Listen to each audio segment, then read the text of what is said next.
آج اکتوبر کی 31 تاریخ ہے اور ذوالقعدہ 1430 کی 12۔ اعوذ باللہ من الشیطان الرجیم، بسم اللہ الرحمن الرحیم، الحمد للہ رب العالمین والصلاة والسلام علی سیدنا و نبینا و مولانا ابی القاسم محمد وآلہ الطیبین الطاہرین المعصومین۔ سورہ مبارکہ آل عمران کی آیت نمبر 28 سے 32 تک۔ آل عمران 28 to 32۔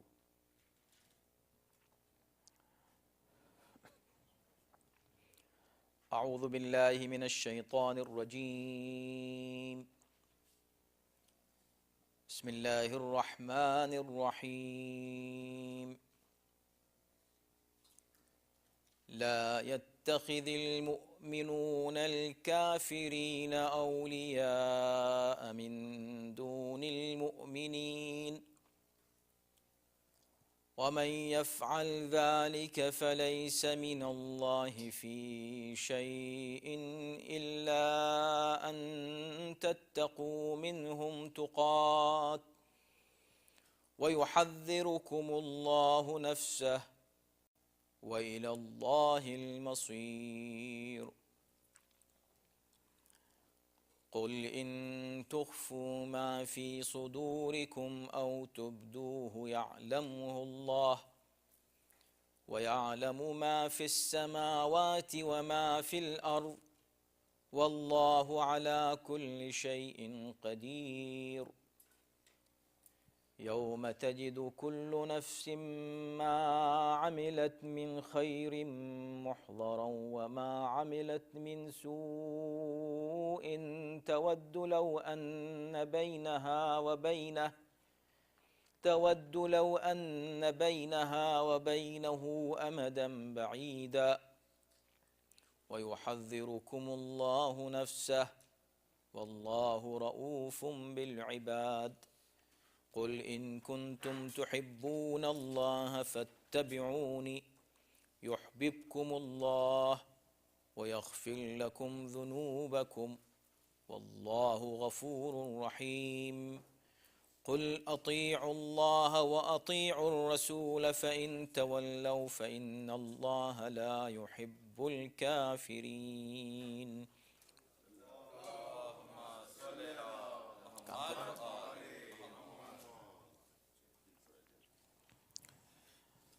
ارشاد ہو رہا ہے کہ اے صاحبان ایمان کو چاہیے کہ مؤمنوں کو چھوڑ کر کافروں کو اپنا ولی و سرپرست نہ بنائیں، اور جو ایسا کرے گا اس کا اللہ سے کوئی تعلق نہ ہوگا۔ ہاں تمہیں ان سے تقیہ کرنا پڑے تو کوئی حرج نہیں، اور خدا تمہیں اپنی ذات سے ڈراتا ہے اور اسی کی طرف سب کو پلٹ کر جانا ہے۔ آپ ان سے کہہ دیجئے کہ تم چاہے اپنے دل کی باتوں کو چھپاؤ یا ظاہر کرو، اللہ سب جانتا ہے اور اللہ ہر شے پر قدرت رکھتا ہے۔ ایک دن ہر شخص اپنے نیک اعمال کو حاضر پائے گا اور اپنے ان برے اعمال کو بھی جنہیں دیکھ کر وہ تمنا کرے گا کہ کاش اس کے اور اس دن کے درمیان وقت کا طویل فاصلہ ہوتا۔ اور اللہ تمہیں اپنی ذات سے ڈراتا ہے اور اللہ اپنے بندوں پر بڑا مہربان ہے۔ آپ کہہ دیجئے کہ اگر تم واقعی اللہ سے محبت کرتے ہو تو میری پیروی کرو، اللہ بھی تم سے محبت کرے گا اور تمہارے گناہوں کو بخش دے گا کہ وہ بڑا بخشنے والا مہربان ہے۔ کہہ دیجئے کہ اللہ کی اور رسول کی اطاعت کرو، اور اگر وہ روگردانی کریں تو اللہ کافروں سے محبت نہیں کرتا۔ یہ 5 آیتیں ہیں جن کی تلاوت کا شرف ابھی ہم نے حاصل کیا۔ ان میں سے 3 آیتیں ہم نے گزشتہ ہفتے پڑھی تھیں، مگر پہلی آیت پر ہی بات تمام ہوئی تھی، بلکہ پہلی آیت کے پورے حصے کو بھی ہم بیان نہیں کر سکے تھے۔ گزشتہ ہفتے جس آیت پر گفتگو ہوئی تھی، سورہ آل عمران کی آیت نمبر 28، اس میں 2 اہم عناوین اور 2 اہم مضمون تھے جن پر گفتگو ہوئی اور تفصیل کے ساتھ اس پر بات ہوئی۔ ایک تو کافروں سے دوستی کا مسئلہ، اور دوسرے تقیہ کا مضمون اور اس کے شرائط اور اس کا مفہوم۔ تو ظاہر ہے کہ یہ دونوں اس لیے بھی مربوط ہیں ایک دوسرے سے کہ اللہ نے کافروں کفار سے اور اللہ کے دشمنوں سے دوستی کو منع کیا ہے، اور وہ دوستی کہ جس میں انہیں اپنا سرپرست اور ولی قرار دیا جائے،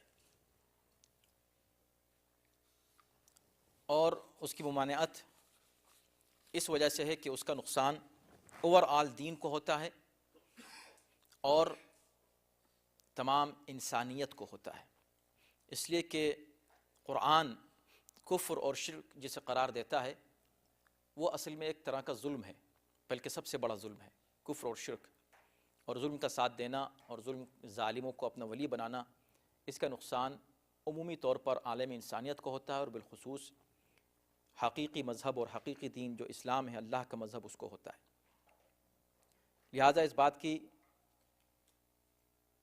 ممانعت ہے بہت سختی سے کہ اللہ کے جو دوست ہیں مومنین، انہیں چھوڑ کر ہم کافروں کو اپنا دوست نہ بنائیں، من دون المؤمنین، مومنوں کو چھوڑ کر کافروں کو دوست نہ بنائیں، اور دوستی کے حدود بھی ہم نے بیان کیے گزشتہ ہفتے، دہرانے کی ضرورت نہیں ہے کہ کس حد تک اگر عام زندگی کی ضروریات میں تعلقات قائم کرنے پڑیں کافروں سے تو اس کی کیا حدود ہیں، اس سے اسلام منع نہیں کرتا۔ منع اس بات سے کرتا ہے کہ آپ ان کو اپنا سرپرست بنائیں، یعنی اپنے امور ان کے حوالے کر دیں، چاہے وہ سیاسی امور ہوں، چاہے وہ آپ کے زندگی کے دیگر امور ہوں، آپ ان کے حوالے کر دیں اس طرح کہ آپ ان کو سرپرست اور ولی قرار دیں کہ وہ آپ کے امور وہ چلائیں، آپ کے کام کاج وہ چلائیں، اور آپ کو حکم وہ دیں، آپ کے امور کا جو ہے فیصلہ وہ کریں۔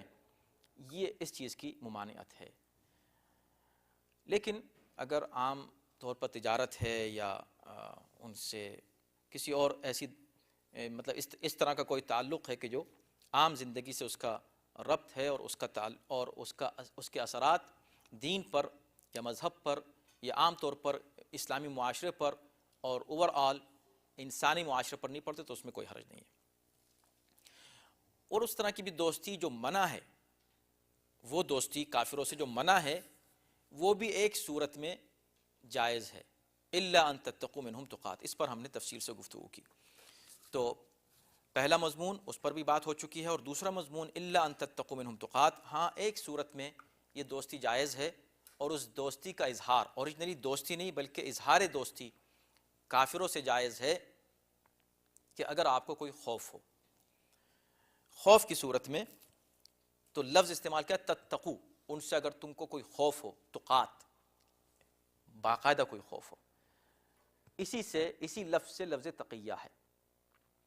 اور تقیہ ایک ایسا موضوع ہے جو عالم اسلام میں دو اہم فرقوں میں اس پر بڑی گفتگو اور بڑی بحث ہے اور اختلاف ہے اس موضوع پر۔ اس پر ہم گفتگو کر چکے ہیں، اور ہم یہ نظریہ واضح کر چکے ہیں کہ قرآنی نظریہ اس سلسلے میں کیا ہے۔ ہمیں اس سے مطلب نہیں کہ اسلامی فرقہ کیا کہتا ہے، کوئی بھی فرقہ، دیکھنا یہ ہے کہ قرآن اس سلسلے میں کیا کہتا ہے۔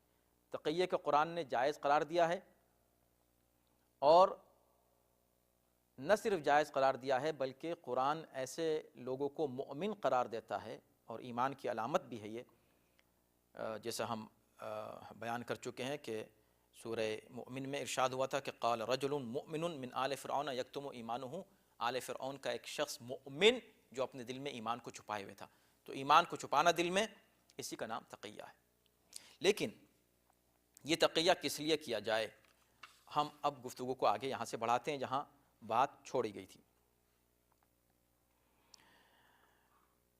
وَمَنْ يَفْعَلْ ذَلِكَ فَلَيْسَ مِنَ اللَّهِ فِي شَيْءٍ، جو شخص کافروں سے محبت کرتا ہے بدون تقیہ، یعنی اگر تقیہ ہے تو الگ مسئلہ ہے، لیکن تقیہ کے علاوہ اگر کوئی شخص کافروں سے کسی طرح کی دوستی کرتا ہے جس کے اثرات، منفی اثرات اس پر یا مومنین پر یا اسلامی معاشرے پر یا اوور آل دین پر اور انسانیت پر پڑتے ہیں، فلیس من اللہ فی شیء، تو اس شخص کا کوئی تعلق اللہ سے نہیں ہے، کیا مطلب؟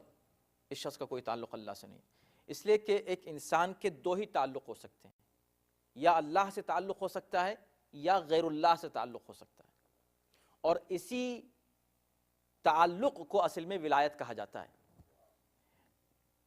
آیت الکرسی میں ہم پڑھ چکے ہیں کہ اللہ ولی الذین آمنوا، اللہ ان لوگوں کا ولی ہے جو صاحبان ایمان ہیں. تو یہ ایک گروپ ہوا. انسانوں کے صرف دو گروہ ہیں، ایک وہ کہ جن کا ولی اللہ ہے، والذین کفروا اولیاءہم الطاغوت، جو لوگ کفر اختیار کریں، جو اللہ کے دین سے ہٹ جائیں، ان کا ولی طاغوت ہے. تو ولایت دو طرح کی ہے، یا انسان اللہ کی ولایت کو قبول کر لے، یا اللہ کی ولایت کو چھوڑ کر طاغوت کی ولایت کو اختیار کر لے. تو یہاں پر یہی کہا جا رہا ہے کہ نہ صرف اللہ، دیکھیں آپ مومن کی اہمیت کیا ہے، اور ایک تسلسل ہے ولایت کا. اللہ کی ولایت، رسول کی ولایت، امام کی ولایت، مومن کی ولایت. یہاں پر مومن کی ولایت کی بات کی جا رہی ہے کہ مومن کی ولایت کو چھوڑ کر کافر کی ولایت کو اختیار مت کرو. مومن کی محبت کو چھوڑ کر کافر کی محبت کو اختیار مت کرو. تو اللہ نے اس مومن کی محبت کو اپنی محبت سے جوڑ دیا، اور یہ کہہ دیا کہ اگر تم مومنوں کو چھوڑ دیتے ہو اور کافروں کو اختیار کرتے ہو تو پھر ہمارا تم سے کوئی تعلق نہیں ہے. آپ سمجھ رہے ہیں؟ یعنی براہ راست مقابلہ اللہ سے نہیں ہے. اللہ ہی نہیں کرا گا اگر تم مجھ کو چھوڑ دو تو پھر ہمارا تم سے تعلق نہیں. اگر تم مومنوں کو چھوڑ دو تو آپ دیکھیں کہ مومن کی اہمیت اللہ کی نظر میں کیا ہے، کہ اگر تم دوسروں کو مومنوں کی جگہ اپنا دوست بناؤ، تمہارا حلقہ احباب ہے، تمہارے دوست کافر زیادہ ہیں مومن کم ہیں، تمہاری نظر میں دنیاوی اہمیت زیادہ ہے دنیا کی اور دین کی اہمیت کم ہے، تمہاری نظر میں ان دوستوں کی اہمیت زیادہ ہے جو پیسے والے ہیں، دولت والے ہیں، جن کے پاس دنیا زیادہ ہے، اور جو صاحبان دین ہیں، مومن ہیں، ان کو تم اہمیت نہیں دیتے، وہ تمہارے سرکل سے باہر ہیں. تو پھر تمہارا کیا اللہ سے تعلق ہے؟ تمہاری دوستی زیادہ ان لوگوں سے ہونی چاہیے جو اللہ والے ہیں، تب تمہارا اللہ سے تعلق ہوگا، ورنہ تمہارا اللہ سے تعلق نہیں. لیس من اللہ فی شیء. اور اس بات کو یاد رکھیں کہ قرآن اس انداز سے ایک بہت بڑے مفہوم کو پیش کرنا چاہتا ہے، ایک فارمولہ دینا چاہتا ہے دنیا میں امن و امان قائم رکھنے کے لیے. اور اس بات پہ میں بار بار اصرار کرتا ہوں کہ اس طرح کی آیتوں کو کچھ لوگ غلط انداز سے پیش کرتے ہیں اور اسلام پہ اعتراض کرتے ہیں کہ اسلام ڈسکرمنیشن کا قائل ہے. نعوذ باللہ، اسلام ڈسکرمنیشن کا قائل نہیں ہے. اسلام کی نظر میں تمام انسان برابر ہیں. یا ایھا الناس انا خلقناکم من ذکر و انثی وجعلناکم شعوبا وقبائل لتعارفوا. اے انسانوں، ہم نے تم کو ایک مرد اور ایک عورت سے پیدا کیا اور تم کو مختلف قبیلوں میں اور مختلف امتوں میں تقسیم کر دیا، نیشنز میں. یہ جو تقسیم ہے یہ اس لیے نہیں کہ تاکہ تم ایک دوسرے پر فخر کرو کہ میں تم سے بڑا ہوں، میں گورا ہوں، تم کالے ہو، میری زبان یہ ہے، تمہاری زبان یہ ہے، میں طاقتور ہوں، تم کمزور ہو، میں اس ملک کا رہنے والا ہوں، تم اس ملک کے رہنے والے ہو، میری یہ زبان ہے، تمہاری یہ زبان ہے. اس لیے نہیں ہم نے تم کو تقسیم کیا. تمہاری تقسیم لتعارفوا، تاکہ تم ایک دوسرے کو پہچان سکو، پہچاننے میں آسانی ہو جائے. تقسیم پہچاننے کے لیے ہے، ڈسکرمنیشن کے لیے نہیں ہے. ڈسکرمنیشن کے لیے نہیں ہے، آئیڈینٹیفیکیشن کے لیے ہے، تاکہ تم ایک دوسرے کو سمجھ سکو. اب رہا یہ کہ کون تم میں بہتر ہے، کون کمتر ہے، تم سب برابر ہو، لیکن ہاں کمتر و بہتر بھی ہے. ان اکرمکم عند اللہ اتقاکم، تم میں سب سے بہتر اللہ کی نظر میں وہ ہے جو زیادہ پرہیزگار اور متقی ہے. تو بات واضح ہو گئی کہ اسلام ڈسکرمنیشن کا قائل نہیں ہے. اسلام اس بات کا قائل نہیں ہے کہ ریس کی بنیاد پر، کلر کی بنیاد پر، زبان کی بنیاد پر، علاقے کی بنیاد پر کسی کو کسی پر اہمیت دے. اہمیت صرف کردار اور تقوی کی بنیاد پر ہے. اب جہاں جہاں اسلام نے کافر کا لفظ استعمال کر کے اس سے دور رہنے کی بات کی ہے، اوریجنلی اس لیے نہیں کہ اس کا ایک مذہب ہے لہٰذا اس سے دور رہو، اس لیے کہ کفر قرآن کی نظر میں ظلم کا نام ہے، ظلم ہے. یعنی جو شخص کفر اختیار کرتا ہے اوریجنلی اگر وہ غور کرے تو وہ اپنے اوپر بھی ظلم کر رہا ہے اور معاشرے پہ بھی ظلم کر رہا ہے. اس لیے کہ تمام انسانوں کا خالق وہی تمام انسانوں کا مرکز ہے جو مرکز سے ہٹ جائے اس نے انسانوں کو بکھیر دیا، منتشر کر دیا۔ مرکز اللہ کی ذات ہے، ہر انسان کو چاہے اس کا تعلق کسی بھی علاقے سے ہو، کسی زبان سے ہو، کسی کلر سے ہو، کسی بھی یعنی بلونگنگ سے ہو، اس کا اصل مرکز ہر انسان کا کیا ہے؟ ذات پروردگار ہے۔ اس سے جو ہٹ جائے وہ کفر ہے۔ کفر یعنی ظلم ہے، ظلم اپنے نفس پر بھی، انسانوں پر بھی۔ یہ ہے اصل میں انسانی قرآنی مفہوم ظلم کا۔ لہٰذا اب اگر کوئی شخص ایسے ظالموں سے محبت کرتا ہے تو اللہ کہتا ہے کہ ہمارا تم سے کوئی تعلق نہیں ہے۔ کیوں تعلق نہیں ہے؟ اس لیے کہ ظالم اور مجرم کا ساتھ دینا ظلم اور جرم ہے خود اپنی جگہ، اس لیے کہ تم نے اس کا ساتھ دیا۔ اس لیے کہ دیکھیں، فرعون نہیں بن سکتا تھا اگر اس کو کچھ خدا ماننے والے نہ مل جاتے۔ یزید نہیں بن سکتا تھا اگر اس کے کچھ بیعت کرنے والے اور اس کو خلیفہ ماننے والے نہ مل جاتے۔ یزید کی جو ہمت ہوئی کہ اس نے کربلا میں امامت پر، مدینے میں رسالت پر، مکے میں توحید کے مرکز پر حملہ کیا، تو اس کا ریزن صرف یہ تھا کہ اس کو خلیفہ ماننے والے موجود تھے۔ اگر اس کی خلافت کا انکار سب کرتے اس طرح جیسے حسین نے اور ان کے 72 ساتھیوں نے کیا، تو یزید کی ہمت کیا تھی کہ وہ جو دین کے ساتھ مذاق اڑاتا۔ تو اس کا مطلب یہ ہوا کہ ظلم کا اگر ساتھ دینے والے نہ ملے تو ظالم ظلم کر نہیں سکتا، مجرم جرم کر نہیں سکتا۔ اور یہی وہ فلسفہ تولا و تبرہ ہے اسلام میں، یعنی تولا اسی ولایت سے ہے جس کا ذکر اس آیت میں کیا جا رہا ہے کہ تمہیں اگر محبت کرنی ہے تو صرف اللہ سے اور اللہ والوں سے محبت کرو۔ جو اللہ کے مخالف ہیں یعنی ظالم ہیں، ان سے محبت تمہیں نہیں کرنی ہے۔ محبت نہ کرنے کا نام تبرہ، یعنی اپنے آپ کو جدا رکھو، ڈس ایسوسیشن، اپنے کو جدا کر لو، اپنے کو الگ کر لو، ہمارے ان سے کوئی تعلق نہیں ہے۔ تو تولا اور تبرہ پر اگر دنیا کے تمام انسان متحد ہو جائیں کہ ہم اچھوں سے محبت کریں گے، بروں سے نفرت کریں گے، تو برائی اسی دن ختم ہو جائے۔ برائی ہے ہی اس لیے کہ برائی کو انکریج کیا جاتا ہے، برائی کا ساتھ دیا جاتا ہے، بروں کا ساتھ دیا جاتا ہے۔ تو یہاں اس آیت میں اسی بات کی وضاحت کی جا رہی ہے، اور اگر تم ایسا کرتے ہو پھر تمہارا ہم سے کوئی تعلق نہیں ہے۔ دراصل جو لوگ کافروں کا ساتھ دیتے ہیں، یہ تو خیر کم سے کم مذہب اہل بیت میں یہ فلسفہ بالکل واضح ہے اور اس کی زیادہ تشریح کی ضرورت نہیں ہے کہ ظلم صرف براہ راست ظلم کا نام نہیں ہے۔ ایک شخص نے کسی کو قتل کیا، جس کے ہاتھ میں چاقو تھا، اس نے کسی کے پیٹ میں مار دیا اور وہ شخص مر گیا، وہ شخص اس کا قاتل ہے۔ لیکن 2 افراد اور تھے جو اس کا ہاتھ پکڑے ہوئے تھے مقتول کا، انہوں نے مارا نہیں اس کو، اس کا ہاتھ پکڑے ہوئے تھے۔ 4 اور تھے جو وہاں کھڑے ہوئے تھے چاروں طرف کہ کوئی آ نہ جائے اس کی حمایت کے لیے، انہوں نے اس کا ہاتھ بھی نہیں پکڑا تھا۔ 10 اور تھے جنہوں نے اس واقعے کو انہوں نے کہا فائن اوکے، کیا ہوا اگر مار دیا تو، لہٰذا اس کا کیس عدالت میں جا ہی نہیں سکا، اس کے ساتھ انصاف نہیں ہو سکا۔ یہ ہے لعن اللہ امتا قتلتک ولعن اللہ امتا ظلمتک ولعن اللہ امتا سمعت بذلک فرضیت بہ۔ یہ ہے اس کا مفہوم۔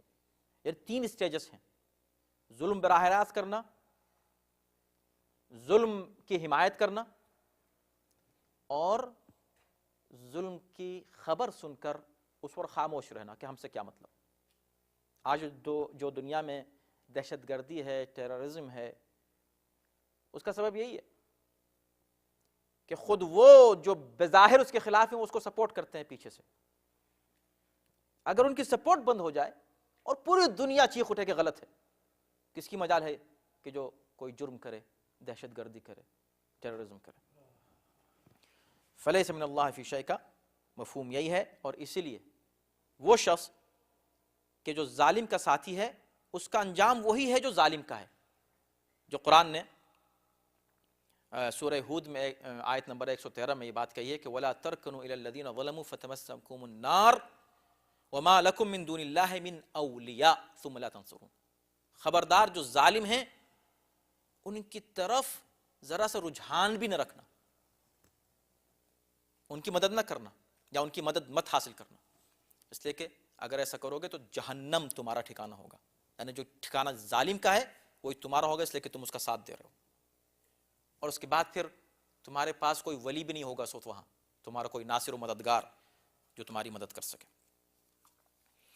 اب یہ بات کرنے کے بعد دیکھیں مسئلہ تقیہ کو مزید آگے بڑھایا جا رہا ہے اسی آیت میں، تقیہ کے مفہوم کو اور وضاحت سے پیش کیا، اس کے احکام اصل میں پیش کیے جا رہے ہیں۔ وَيُحَذِّرُكُمُ اللَّهُ نَفْسَهُ وَإِلَى اللَّهِ الْمَصِيرُ۔ دیکھیں لفظ چھوٹا سا ہے، معمولی سا ہے کہ دیکھو اللہ تمہیں اپنے نفس سے ڈراتا ہے، وَإِلَى اللَّهِ الْمَصِيرُ۔ آیت تقیہ پر گفتگو ہو رہی، محبت مت کرنا کافروں سے، ہاں اگر ان کے خوف کی بنا پر تمہیں اظہار محبت کرنا پڑے تو کوئی حرج نہیں، اور اگر ایسا کوئی کرتا ہے تو اللہ سے اس کا کوئی تعلق نہیں، اور اللہ تم کو اپنے نفس سے ڈراتا ہے۔ یہ آیت ہی کا حصہ ہے۔ کیا مطلب اپنے نفس سے ڈراتا ہے؟ اللہ تمہیں اپنے نفس سے ڈراتا ہے، یعنی سبحان اللہ، تقیہ کے حدود بیان کیے جا رہے ہیں تاکہ کوئی شخص تقیہ کا سہارا لے کر یا تقیہ کا نام لے کر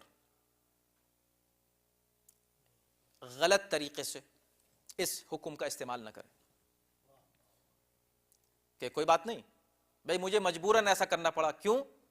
میں تقیہ میں تھا۔ ہر جگہ تقیہ نہیں، تقیہ کے احکام ہیں، جیسے ہم نے پچھلی مرتبہ کہا تھا کہ ایسے نہیں کہ $100 بچانے کے لیے تقیہ شروع کر دے کوئی، یہ تقیہ نہیں ہے۔ تقیہ جان، عزت، آبرو کسی مومن کی یا دین کی حفاظت کی خاطر ہوتا ہے۔ جیسے ہم نے کہا تھا کہ تقیہ کبھی واجب ہے کبھی حرام ہے۔ اگر آپ کے تقیہ کرنے سے دین کا نقصان پہنچ رہا ہے تو تقیہ حرام ہے، اگر آپ کے تقیہ سے دین کا فائدہ ہو رہا ہے تو تقیہ واجب ہے۔ تو تقیہ حرام بھی ہے واجب بھی ہے، تو ایسا نہ ہو کہ کوئی اپنے ذاتی مفاد کے لیے، معمولی دنیاوی مفادات کی خاطر تقیہ کا استعمال کرنے لگے۔ تو کیا کہا؟ یحذرکم اللہ نفسہ، اللہ تم کو اپنے سے ڈراتا ہے، اس لیے کہ تقیہ کا مطلب کیا ہے؟ خوف۔ تو اس طرح اللہ نے تقیہ کی حدود بیان کر دی کہ معمولی مفادات کے لیے تقیہ نہ کیا جائے، کیونکہ تقیہ اصل میں خوف خدا کا نام ہے، خوف کفار کا نام نہیں ہے۔ توجہ کیجئے گا اس پر، یعنی اس لیے ہم تقیہ نہیں کر رہے ہیں کہ کافر کا خوف ہے، اس لیے کہ اصل میں اللہ ہی کا خوف ہے۔ اللہ نے ہم سے کہا کہ اپنی جان بچانے کے لیے ویسا کرو، جیسے جناب عمار سے پیغمبر اسلام نے فرمایا کہ اگر تم کو پھر پکڑ لیں وہ اور پھر تم سے کہیں کہ کلمہ کفر زبان پر جاری کرو تو جاری کر دینا، اپنی جان بچانا، اس لیے کہ تمہاری جان اسلام کے لیے بہت کام آنے والی ہے۔ اور یہی ہوا کہ اسلام کے لیے ان کی جان کام آئی مستقبل میں۔ اب یہاں پھر اسی مسئلے کو اور آگے بڑھایا گیا، دیکھیں نا کتنی وضاحت سے تقیہ کے معاملے کو قرآن نے بیان کیا ہے، اور ہم کو حیرت ہے کہ لوگ کیسے اس کا انکار کر دیتے ہیں۔ قل ان تخفوا ما فی صدورکم او تخفوہ یعلمہ اللہ، یہ 29ویں آیت شروع ہوتی ہے یہاں سے۔ کہہ دو کہ اب تم جو کچھ بھی دل میں چھپاتے ہو یا اس کو ظاہر کرتے ہو، اللہ سب کو جانتا ہے۔ یعنی اب اللہ کو معلوم ہے کہ انسان جو بات اپنی زبان پر جاری کر رہا ہے، جو عمل اس سے ظاہر ہو رہا ہے، وہ اس کو تقیہ کا نام دے رہا ہے۔ بھئی تم ہی تو کہہ رہے ہو تقیہ ہے، یہ تو خدا جانتا ہے کہ تمہارے دل میں کیا ہے، تم چاہے دل میں چھپاؤ یا اس کو ظاہر کرو، اللہ ہر چیز کو جانتا ہے۔ اور ایک اور دلچسپ بات، بہت دلچسپ، لفظ فی صدورکم کا استعمال، جو تمہارے دل میں ہے اس کو چاہے دل میں رکھو چاہے ظاہر کر دو، دونوں صورتوں میں اللہ جانتا ہے۔ کیوں کہا یہ؟ اس لیے کہ دین انہی دونوں، پورا دین انہی دونوں چیزوں کا نام ہے، ایک وہ جو آپ کے دل میں ہے، ایک وہ جو آپ ظاہر کرتے ہیں۔ جو دل میں ہے اسے ایمان کہا جاتا ہے، آپ کا بلیو، آپ کا فیتھ، آپ کا یقین، اور جو ظاہر کریں اس کو عمل کہا جاتا ہے۔ یہاں اس آیت میں قرآن نے ایک بہت ہی باریک مسئلے کو حل کیا ہے، اور وہ ہے مسئلہ تقیہ اور نفاق. تقیہ اور نفاق میں کیا فرق ہے؟ بہت سے لوگ جو تقیہ کے خلاف ہے کہتے ہیں کہ تقیہ کرنا منافقت ہے. آپ کس ایک ایسے گروہ میں پھنس گئے کافروں میں، چاروں طرف کافر ہیں. ایسا فسادات کے زمانے میں مثلا ہندوستان میں بہت ہوتا ہے. میں ہندوستان کا نام اس لیے لے رہا ہوں کہ وہاں کا رہنے والا ہوں، جانتا ہوں. ایسا ہو گیا آپ ٹرین میں بیٹھے ہوئے ہیں، ایک گروپ اندر آیا اور آنے کے بعد اس نے پوچھا تم مسلم ہو، مسلمان ہو؟ اب اگر ہم کہتے ہیں کہ ہاں ہم مسلمان ہیں تو ہم بھی مارے جائیں گے اور ہمارے ساتھ 4 آدمی جو مسلمان بیٹھے ہوئے ہیں وہ بھی مارے جائیں گے. اب ہم کو کیا کہنا ہے؟ اچھا اگر مارے جانے میں دین کا فائدہ ہو رہا ہے، سبحان اللہ، کیوں نہیں، بالکل مارے جائیں، 1000 بار مارے جائیں. اس لیے کہ شہادت کا مفہوم ہی یہ ہے کہ آپ چھوٹی چیز دے کر بڑی چیز حاصل کر لیں. جان ہماری بہت چھوٹی ہے، ہم نے اس کو دیا، دین کی حفاظت کر لی جو بہت بڑا ہے، اس کو کہتے ہیں شہادت. تو اب ہم سے پوچھا گیا کہ آپ مسلمان ہیں، اگر ہم کہتے ہیں ہاں تو ہم بھی گئے اور ہمارے ساتھ 4 آدمی بھی گئے، اور اگر ہم کہتے ہیں نہیں تو ہم بھی بچ گئے، 4 مومنوں کی جانیں بھی بچ گئیں. شریعت یہاں کیا کہتی ہے؟ شریعت کہتی ہے کہ کہو کہ ہاں ٹھیک ہے، نہیں ہم مسلمان نہیں ہیں، مگر دل میں تمہارے کیا ہے یہ مسئلہ ہے سارا. یہ مسئلہ نہیں کہ تمہاری زبان پہ کیا ہے، مسئلہ ہے کہ تمہارے دل میں کیا ہے. اب یہاں ایک باریک مسئلہ جو بات میں نے عرض کی وہ یہ آیا کہ ٹھیک ہے ایک شخص نے کہہ دیا کہ میں مسلمان نہیں ہوں اور دل سے وہ مسلمان ہے، تو دل میں کچھ، زبان پہ کچھ. اس میں اور اس منافق میں کیا فرق ہے؟ کہ منافق سے پوچھا تم مسلمان ہو؟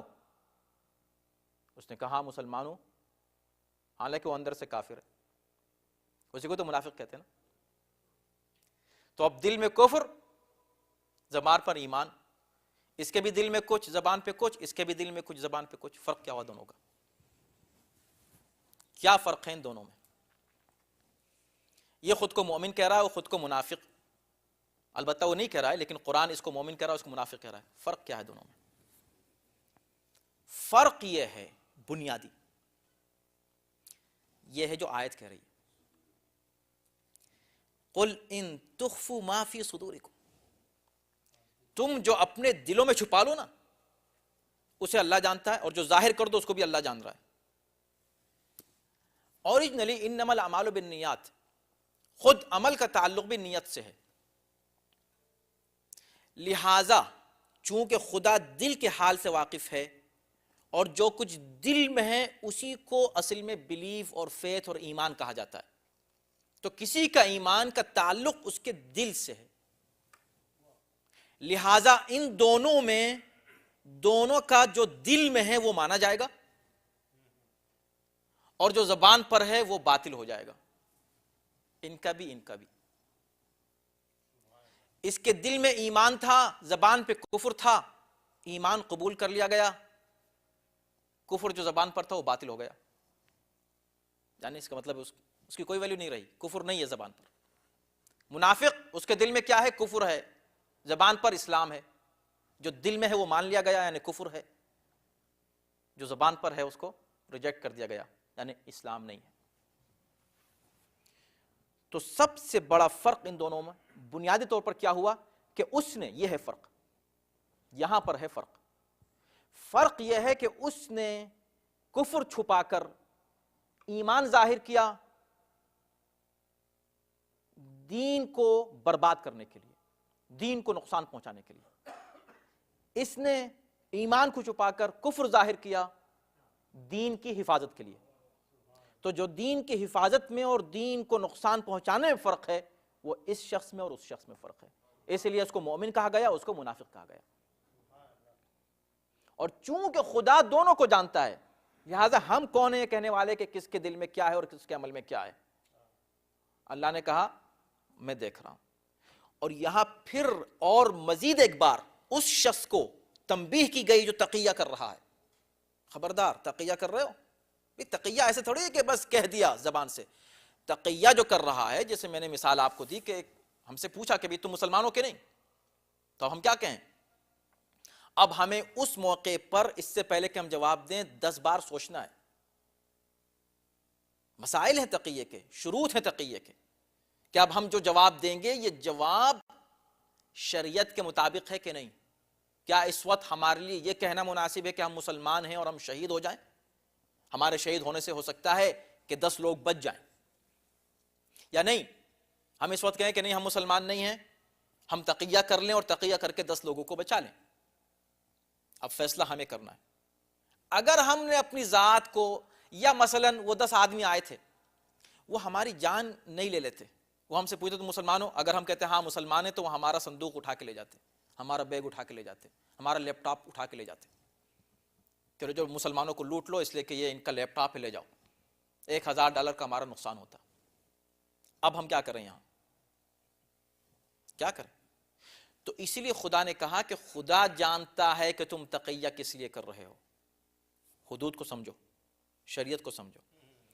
اللہ تمہارے دل سے بھی واقف ہے، جو تم ظاہر کر رہے ہو اسے بھی واقف ہے، اور نہ صرف تمہارے دلوں سے واقف ہے. یعلم ما فی السماوات وما فی الارض، جو کچھ آسمانوں اور زمینوں میں ہے اللہ اس سے بھی واقف ہے. اب اس کے بعد آیت نمبر 30، آیت نمبر 30 میں پھر اسی بات کو آگے بڑھایا گیا. دیکھیں کتنی اہمیت ہے تقیہ کی، اور تقیہ کتنا باریک مسئلہ ہے. کافروں سے دوستی اور محبت بھی کتنا باریک. یہ دونوں مسائل یہی آگے بڑھ رہے ہیں.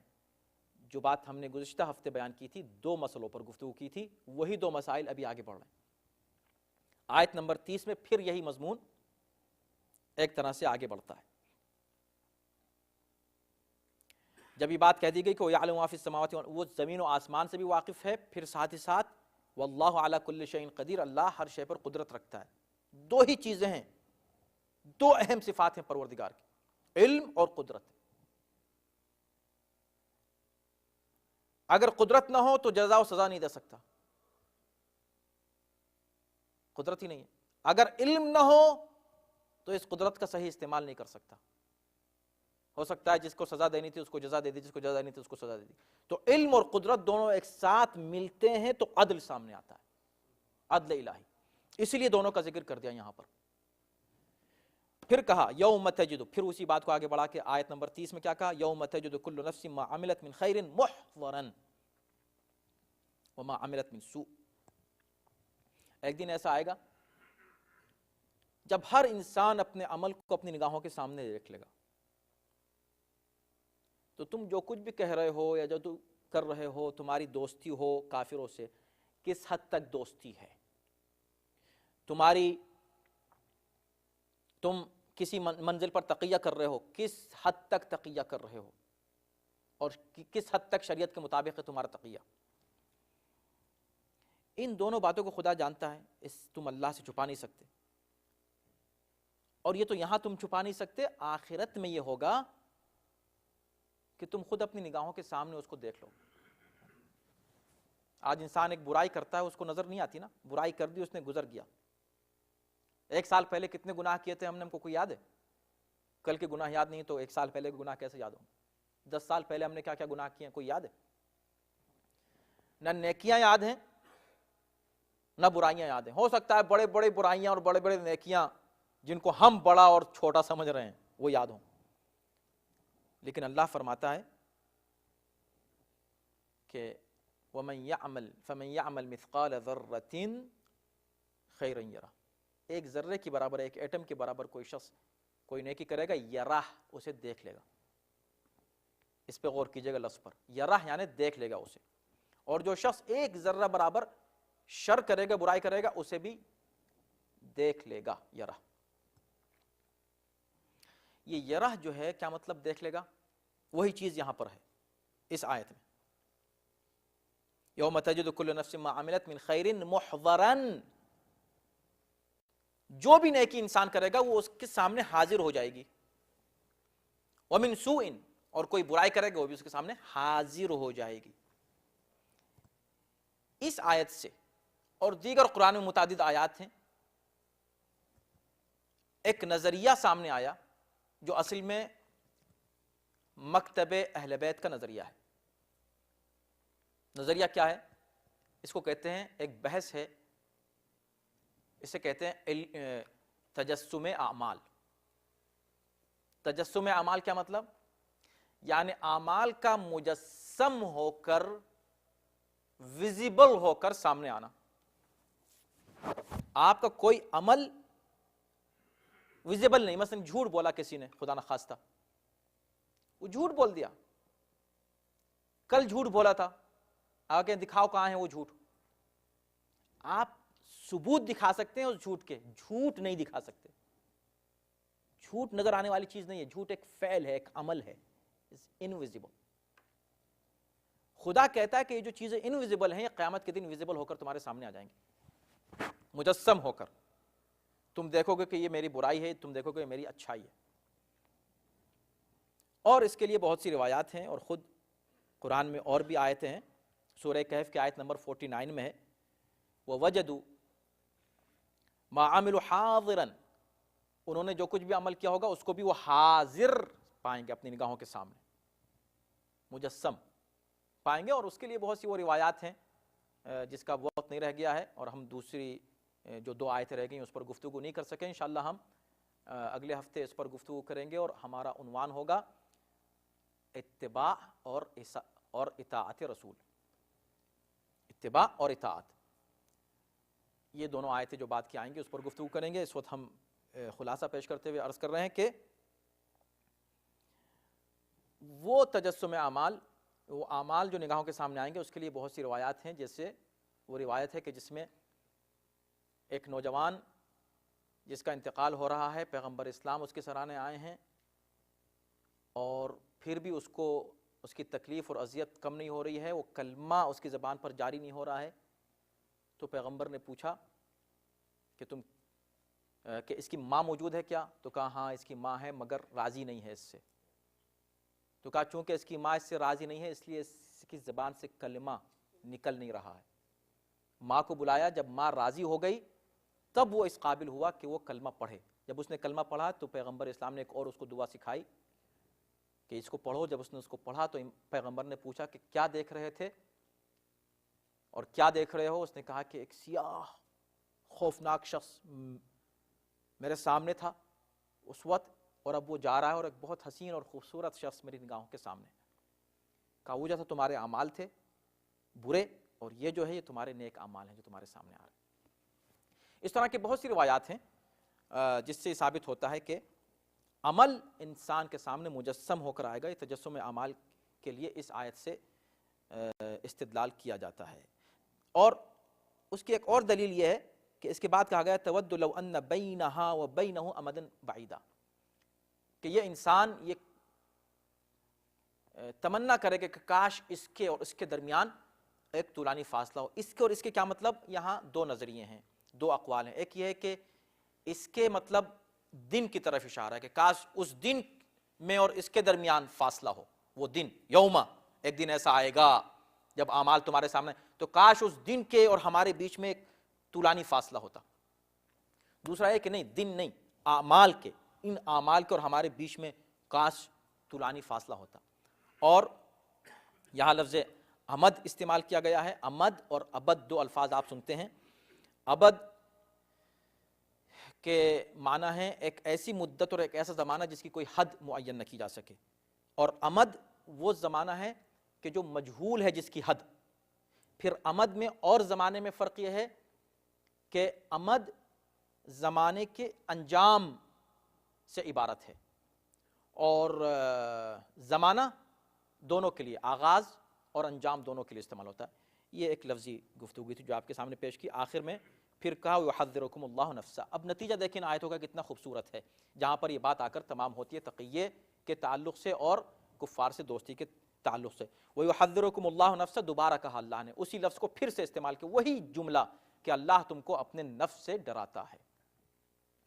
اب کہیں ایسا نہ ہو کہ کوئی یہ سوچنے لگے کہ اللہ نعوذ باللہ کوئی ڈراؤنی چیز ہے, لہٰذا اللہ سے ڈرنا چاہیے اس لیے کہ وہ خوفناک ہے.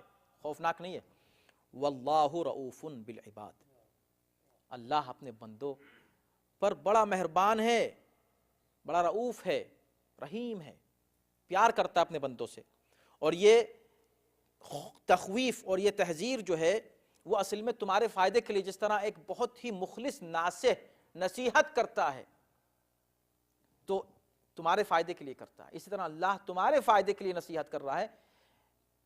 اور تمہارا اللہ خیر خواہ ہے, تمہاری بھلائی چاہتا ہے, اللہ تمہاری جو تمہارا فائدہ چاہتا ہے, اس لیے کہ اللہ تم سے محبت کرتا ہے. لہٰذا اگر تم کو ڈراتا ہے جہنم سے عذاب سے تو یہ اصل میں تمہارے فائدے کے لیے, اس لیے اللہ تم سے محبت کرتا ہے. ایسا نہیں کہ اللہ سے خوف اس بنا پر ہے کہ خدا خوفناک ہے, اللہ سے خوف اس بنا پر ہے کہ وہ بہت ہی مہربان ہے. اور جتنا کوئی مہربان ہوتا ہے اتنا انسان کو خوف ہوتا ہے کہ کہیں وہ ناراض نہ ہو جائے. جتنی محبت بڑھتی جاتی ہے, محبت کے ساتھ ساتھ خوف بھی بڑھتا جاتا ہے کہ کہیں جس سے ہم محبت کر رہے ہیں وہ کسی منزل پر ہم سے ناراض نہ ہو جائے. اس طرح کا خوف خدا سے ہوتا ہے جو نتیجہ محبت ہے, نہ کہ اس بات کا نتیجہ کہ نعوذ باللہ خدا خوفناک ہے. واللہ رؤوف بالعباد پر یہ گفتگو تمام ہوئی, اور اس کے بعد پھر حکم دیا گیا بعد کی آیتوں میں کہ پیغمبر اگر تمہیں اللہ سے واقعی سچی محبت ہے تو پھر تم پیغمبر اسلام کی پیروی کرو, اور اللہ کی اطاعت اور رسول کی اطاعت کرنا لازم اور واجب ہے.